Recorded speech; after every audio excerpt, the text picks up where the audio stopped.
ஏழு ஜென்ம பாவம் தீரும் இறைவா உனை எண்ண தேவாரம் பாட அந்த ஞானம் வருமே மனம் கொள்ள.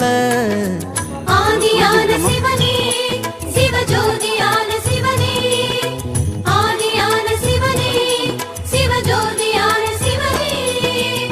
ஏழு ஜென்ம பாவம் தீரும் இறைவா உனை எண்ண தேவாரம் பாட அந்த ஞானம் வருமே மனம் கொள்ள.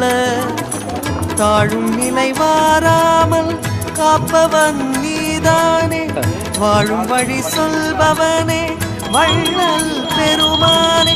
அண்ணாமலையானே அன்பின் பொருள் நீயே, அருணாச்சல சிவனே ஆற்றல் வடிவோனே. சக்தியின் கலையாய் பக்தியின் நிலையாய் தோன்றும் சுடரோனே. உண்ணாமுலையின்